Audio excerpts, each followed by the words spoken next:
So guys, आपको इतना तो समझ में आ रहा होगा कहीं ना कहीं मार्केट में जिस तरह का मार्केट मूव कर रही है कि मार्केट में मोमेंटम पकड़ना इतना इजी नहीं है, क्योंकि मार्केट कहीं से भी एकदम से रैंडम दो कैंडल लेके आता है बड़ी, उसके बाद साइडवेज हो जाता है। आज भी कहीं ना कहीं कुछ ऐसा ही देखने को मिला हमें फिन निफ्टी एक्सपायरी में। एक तो गैप डाउन जो हुआ, थोड़ा सा अनएक्सपेक्टेड गैप डाउन था। गैप डाउन के बाद मार्केट थोड़ा साइडवेज हुआ, और साइडवेज के बाद ये जो दो कैंडल थी, अगर मैं पूरे दिन के मूव की कुछ समराइज करूं उसको, तो ये जो मूव है, यही मूव मैं मानूंगा इस मूव में ही पैसे बन सकते थे। इसके बीच में आई डोंट थिंक काफी पैसे बने होंगे। या फिर आप स्कैल्पर हो तो आपने यहाँ पे ले लिया, यहाँ निकाल दिया, तो अलग बात है। अगर लेकिन कोई बैठने वाला है ट्रेड में, तो इस मूव के अलावा किसी को पैसा नहीं मिला होगा। और इसमें भी हमारा लेवल ब्रेक तो हुआ। देखो, मैं आपको क्या बोल रहा हूँ कि मार्केट में मोमेंटम आ रहा है, अगर आप क्लोजिंग का वेट करते हो, क्योंकि हमारे रूल के हिसाब से हमें क्लोजिंग का वेट करना होता है लेवल के ऊपर। 742 तक का टारगेट था हमारा, उसके बाद हमारा टारगेट बल्कि गैप फिलिंग का भी था। मार्केट ने आज भी गैप फिल नहीं करा है। मुझे पूरी उम्मीद थी मार्केट में 47,550 निकलेगा। तो कहीं ना कहीं मार्केट में 47,957 तक, क्योंकि इसके बीच में ना, अगर आप देखोगे, मैं 15 मिनट के आप चार्ट पे दिखाऊं आपको, इसके बीच में कोई भी हर्डल नहीं है। अगर आप यहाँ देखो पीछे जाके, ये जो गैप है, इसके बीच में कोई भी हर्डल नहीं था, तो मार्केट को यहाँ पर इजीली जाना चाहिए था। लेकिन मार्केट यहाँ पे भी नहीं गया। तो कहीं ना कहीं मार्केट में मैं तो काफी लेट देख पाया मार्केट को, लेकिन हाँ, 50 EM में जो फॉलो करता है उसके हिसाब से ट्रेड मिला है, और उसके हिसाब से मोमेंटम भी कैच करा होगा अगर आपने ट्रेड करते हो तो। देखो, बहुत ही सिंपल सी स्ट्रेटेजी है 50 EM की, चैनल पे पड़ी हुई है, देख सकते हो। ट्रेडिंग स्ट्रेटेजीज में बहुत सारे स्ट्रेटेजी के अलावा भी वीडियो पड़े हैं, जैसे ट्रेंड लाइन के ऊपर 2 वीडियो बनाए हुए हैं मैंने। बहुत सारे वीडियो पड़े, मतलब 28 वीडियोज हैं, तो 28 के 28 वीडियो अगर आप देखोगे, तो आप पूरा का पूरा मार्केट में समझ जाओगे आपको किस तरह काम करना है, गैप अप में कैसे ट्रेड करें, गैप डाउन में ट्रेड करें। बट पॉइंट यही है कि आपको अलग अलग सिनारियो पे अलग अलग स्ट्रेटेजी पता होनी चाहिए। ठीक है। अब 50 EM अगर आप डेली फॉलो करना तो वो भी कर सकते हो। अब इसके हिसाब से देख लेते हैं क्या कहाँ पे सेटअप बना हमारा। देखो, सबसे पहली बार मार्केट में 50 EM के हिसाब से ये वाली कैंडल थी, 50% ज्यादा बॉडी क्लोज हुई, लेकिन क्योंकि मार्केट में लगातार 5 कैंडल ग्रीन थी, प्लस 100 पॉइंट से ज्यादा का मूव हो चुका था ऑलरेडी, तो ऐसे में हमें ट्रेड नहीं करना होता as per are rules. Market फिर से नीचे गया। मार्केट में अगर हम देखूं, यहाँ पे एक ट्रेड बना कह सकते हो आप, क्योंकि 50% ज्यादा बॉडी नीचे है। यहाँ पे आपने लो पे ट्रेड लिया, ये स्टॉप लॉस होगा, तो आपका एक स्टॉप लॉस हिट हुआ। लेकिन ये जो थर्ड ट्रेड आपको बाइंग का मिला, मतलब सेकंड ट्रेड बोलूंगा, फर्स्ट ट्रेड तो लेना ही नहीं था, सेकंड ट्रेड में आपका एसएल हिट हुआ होगा। थर्ड ट्रेड में आपको यहाँ पे ये 50 पॉइंट का स्टॉप लॉस था सिर्फ, लेकिन इसके बाद मार्केट में ये मोमेंटम मिल गया होगा आपको, 300 350 पॉइंट का मूव है ये। बट पॉइंट ये है कि मार्केट में आप इतने टाइम तक बैठ पाए, या आप इसी जोन में, क्या होता है कई बार कि इस जोन में हम पूरा जो साइडवेज जोन होता है उसमें ही बायसेल करके इतने ट्रेड कर लेते हैं, मतलब ऑलमोस्ट 1 बजे तक, कि हमारे पास या तो पैसा नहीं बचता, या पैसा बचता है तो हमारा ऑलरेडी मतलब मार्जिन नहीं होता हमारे पास, या तो, या फिर हम इस मूव को इतनी स्पीड में होता है कि कैप्चर ही नहीं कर पाते, क्योंकि हम लेते ही नहीं ट्रेड, हम इतने हताश हो चुके होते हैं। तो ये चीजें हो जाती है मार्केट में हमारे साथ। बट कहीं ना कहीं मार्केट इजी नहीं है, क्योंकि मार्केट में जो मोमेंटम कैंडल्स हैं वो बहुत जल्दी आ रही हैं।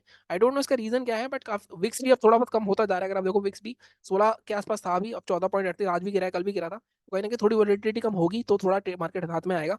आज मैंने कोई ट्रेड नहीं करा है, हालांकि फंड्स मैंने ऐड कर लिए थे हमें 25,000 के आसपास, मतलब ऑलमोस्ट 30,000 डाले थे, क्योंकि पहले जो मैंने लॉस हुआ था अभी आई थिंक फ्राइडे को हुआ था, फ्राइडे मतलब जो एक दिन लॉस होता है बड़ा, आई थिंक उस दिन के बाद नेगेटिव हो गया था थोड़ा बैलेंस, तो यहाँ पे 30,000 रुपये डाले थे मैंने। बट मैंने कोई भी ट्रेड नहीं कराया, क्योंकि मार्केट में मैंने एट द एंड 2:30 पौने 3 बजे ही आया हूँ देखने, तो उसके बाद मार्केट में कुछ बचा नहीं था करने को, मैं कुछ कर नहीं सकता था। बट आगे क्या हो सकता है, फिन निफ्टी की भी एक बार देख लेते हैं। फिन निफ्टी में भी सेम बैंक निफ्टी की तरह मूव करा है, लेकिन लेवल के हिसाब से लेवल हमारे ये थे, कोई भी ट्रेड हमें नहीं मिला। अब देखो, यहाँ पे फिन निफ्टी में जैसे मैंने कहा कि ट्रेंड लाइन के भी वीडियो बना रखे हैं। मैंने बताया हुआ है कि कब कब ऐसी ट्रेंड लाइन पे ब्रेकआउट पे ट्रेड करना है, कब नहीं करना है, कब हमें ट्रेंड के साथ ट्रेड करना है, कब हमें ट्रेंड रिवर्स होता ट्रेड करना है। सारे ट्रेंड लाइन के 2 वीडियो बड़े बड़े 30-30 मिनट के, तो वो देख सकते हो आप जाके, आपको मार्केट काफी समझ में आएगा। ठीक है। अब इसके बारे में अब हम आगे की बात करते हैं, निफ्टी भी देख लेते हैं एक बार। निफ्टी में क्या हुआ, निफ्टी में भी हमारा एक लेवल ब्रेक हुआ था। अगर आप देखोगे, निफ्टी में हमने बात करी थी कि हम 22,318 के नीचे शॉर्ट करेंगे, टारगेट हमारे 279 251 तक थे। थर्ड टारगेट मैंने आपको 215 ऐसे दे दिया था, और मैंने आपको हमेशा बोला है फर्स्ट टारगेट आने पर आपको आधा प्रॉफिट बुक करना है, अगर आपको बचना है मार्केट में इस तरह की। तो यहाँ पे अगर आप देखोगे तो यहाँ पे ट्रेड ठीक था, क्योंकि मार्केट ऊपर से आ रहा था, बट एक बार एक कैंडल मार्केट ने होल्ड करने की कोशिश करी, फिर दोबारा गिरा, तो इसके नीचे लो के नीचे मतलब ऑलमोस्ट 308, 20-30 पॉइंट का ट्रेड था, ज्यादा कुछ मिला नहीं होगा। आज भी कहीं ना कहीं निफ्टी ने भी लाइक हताशी करा है, तो कोई फर्क नहीं पड़ता। बट कहीं ना कहीं मार्केट में अगर आपने लिमिटेड ट्रेड्स लिए होंगे, लिमिटेड लॉस लिया होगा, तो कोई फर्क नहीं पड़ा होगा आपको।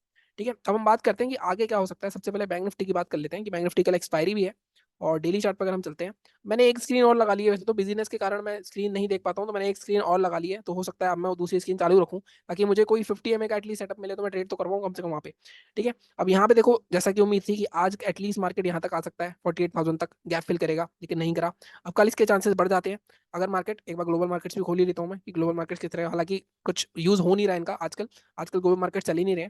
अगर मार्केट आज का हाई ब्रेक करता है, आज का हाई कितना है, 737 के आसपास का, तो मार्केट में कहीं ना कहीं 48,000 तक, मतलब 300 पॉइंट के आसपास ये हमें मिल सकता है मूव, क्योंकि ये गैप फिल होना बाकी है।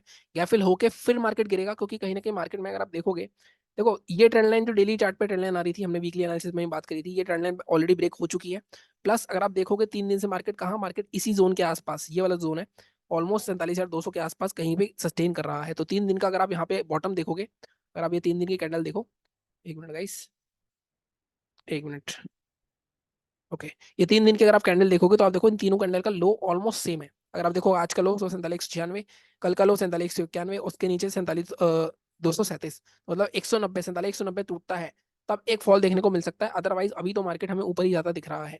ठीक है, तो हमने क्या बात करी अभी, अब 15 मिनट के चार्ट पे भी चल लेते हैं एक बार, मैं लेवल दोबारा मार्क कर लेता हूँ। आज का हाई ब्रेक होगा तो एटलीस्ट मार्केट में गैप फिलिंग 48 से 50 तक के लेवल देखने को मिल सकते हैं।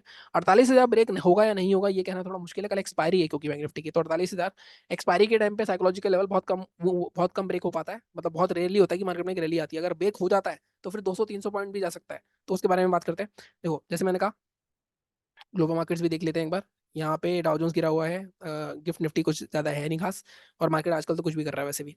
और आप ध्यान से देखो मार्केट में क्या हुआ, और आप देखोगे ये जो 2 दिन की हमारी रेंज थी, ठीक है, ये 2 दिन की रेंज थी, मार्केट ने रेंज ब्रेक करी, लेकिन बहुत स्ट्रॉन्ग कैंडल से करी, आई डोंट नो काफी लोग पकड़ पाए होंगे नहीं। अब कंसोलिडेशन हो रहा है, कंसोलिडेशन फिर से ब्रेक होगा अगर ये, तो 750 का लेवल रखेंगे, 755 का थोड़ा सा बफर देंगे इसमें, या 780 का लेवल रखते हैं, 773 ठीक है, इसके ऊपर निकलेगा यहीं कहीं ओपन होना चाहिए, तो 48,038 तक के टारगेट मिलेंगे। लेकिन जैसा कि आपको हमेशा पता है हम ब्रेक करते हैं टारगेट को, तो फर्स्ट टारगेट हमारा 7773 के ऊपर होगा, 890 के आसपास का।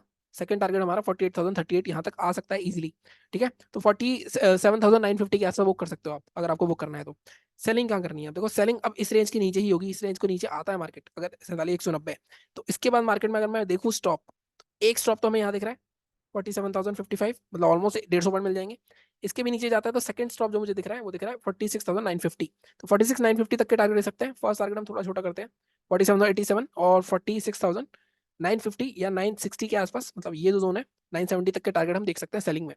अब इनके बीच में ही ओपन होना चाहिए, 50 एमए की स्ट्रेटेजी के हिसाब से आप देख सकते हो, जो भी सेटअप बने वो वीडियो देख लेना, उसके हिसाब से आप ले सकते हो ट्रेड। ठीक है, बात करते हैं अगर बैंक निफ्टी की। अच्छा, इसमें गैप अप गैप डाउन की बात कर लेते हैं। देखो गैप अप अगर 48,000 के आसपास हुआ मॉर्निंग में ही, एक्सपायरी है, मैं हमेशा बोलता हूँ एक्सपायरी वाले दिन ये बहुत ही अच्छा सेटअप है, अगर मार्केट उस साइकोलॉजिकल लेवल के आसपास ओपन होता है तो मार्केट पहले डिप मारता है, तो वहाँ पे एक शॉर्टिंग कर सकते हो आप, आपको पैटर्न बताए हुए मैंने, कोई शूटिंग स्टार बने, इंगल्फिंग बने, और गैप डाउन के चांसेस भी हो सकते हैं, लेकिन पता नहीं कुछ भी हो रहा है मार्केट में, गैप डाउन हो गया तो हमारे पास लेवल है ही ऑलरेडी, बड़ा गैप डाउन हो गया तो फिर हमें रेंज देखनी पड़ेगी या कुछ भी रिवर्सल पैटर्न देखने पड़ेंगे, तो उसके बाद बात हम कर लेंगे वहां पे। ठीक है, निफ्टी की बात करते हैं। निफ्टी में अब डिलीट करते हैं सब कुछ, निफ्टी में भी कहीं ना कहीं जैसा कि हम देख रहे थे कि हमारा ऑल टाइम हाई ब्रेक हुआ, मार्केट इसके ऊपर सस्टेन कर रहा है, अगर आप देखो ये वाला जोन था हमारा, ठीक है, ये ब्रेक हुआ और 3 दिन से मार्केट इसके ऊपर होल्ड कर रहा है, गलती से भी मार्केट इसके अंदर आ जाके क्लोज कर देता है डेली चार्ट पे, तो मार्केट में फिर से एक सेलिंग आ जाएगी, लेकिन अभी इसके चांसेस कम लग रहे हैं। अगर मैं तीनों दिनों की रेंज के हिसाब से देखूं डेली चार्ट पे, तो अगर आप देखोगे तो तीनों दिन के हाई को अगर हम कोइंसाइड करें तो कॉमन फैक्टर निकालते हैं, इसका हाई कितना था 22,419, इसका था 440, इसका है 460, तो 440 या 455 अगेन लेवल हमारे यही रहेंगे 455 के आसपास, 456 के ऊपर। प्रॉब्लम बस यहाँ पे ये है कि मार्केट में 500 वाला लेवल है, तो हम ज्यादा बड़े टारगेट नहीं ले सकते निफ्टी में, ऊपर की तरफ हमारे पास कोई टारगेट है भी नहीं वैसे। अगर 456, तो मैं हमेशा बताता हूँ 50 पॉइंट के ब्लॉक बनाने जब ऊपर की तरफ हमारे पास कोई टारगेट ना हो। 456 के ऊपर 508 तक का फर्स्ट टारगेट, और 508 का 520 530 तक मेरे को लगता है जा सकता है मार्केट, और अगर ये भी ब्रेक हो गया तो फिर एक शॉर्ट कवरिंग रैली आएगी 530 के आसपास का लेवल रखेंगे हम, 534 तक के। ठीक है, तो 15 मिनट के चार्ट पे देख लेते हैं हम इसको, मैंने आई थिंक डेली चार्ट पे मार्क कर दिया हो। ठीक है, 456 के ऊपर फर्स्ट टारगेट हम 495 के आसपास का रखते हैं, 499, सेकंड टारगेट 534, इतना टारगेट मुझे दिख रहा है आ सकता है। सेलिंग कहाँ करनी है अब, सेलिंग के लिए अगेन ये जब तक लोअर ब्रेक नहीं होगा, 22,267 भी नहीं बल्कि 22,250 के नीचे जाना चाहिए हमें, 2240 रखूंगा मैं लेवल इसको, इसके नीचे एक शॉट मिल सकता है हमें। अब इसके नीचे टारगेट कहाँ तक आ सकते हैं हमारे पास, एक तो ये आ सकता है टारगेट फर्स्ट हमारा 160 तक दिख रहा है हमें पहला टारगेट, 117 मान लो आप, मतलब ऑलमोस्ट 70 पॉइंट के आसपास का। इसके भी नीचे निकलता है मार्केट तो एटलीस्ट मार्केट 22,120 तक आ सकता है, इस रेंज तक, ये वाली जो रेंज बनी हुई है मार्केट में। ठीक है, फर्स्ट टारगेट थोड़ा सा बड़ा लग रहा है मुझे, उसको थोड़ा छोटा करना पड़ेगा, हमें 22,180 रखते हैं फर्स्ट, और सेकंड रखते हैं हम 120 के आसपास का। ठीक है, तो ये हमारे दो टारगेट हो गए। अगेन पहले टारगेट पे हमें आधा प्रॉफिट बुक करना है, चाहे निफ्टी हो बैंक निफ्टी, मैं आपको बार बार बताता हूँ ये। ठीक है, तो ये थी हमारी आज की एनालिसिस, बाकी चैनल को इसी तरह सपोर्ट करते रहो। ट्रेडिंग स्ट्रेटजी के जो 28 वीडियो पड़े हैं वो जरूर देखो सारे, क्योंकि सारे लगाओगे आपको कहीं ना कहीं कोई सेटअप मिल जाएगा उसमें। ठीक है, बाकी मिलता हूँ अगले वीडियो में, चैनल को इसी तरह सब्सक्राइब करते रहो। Thank you so much.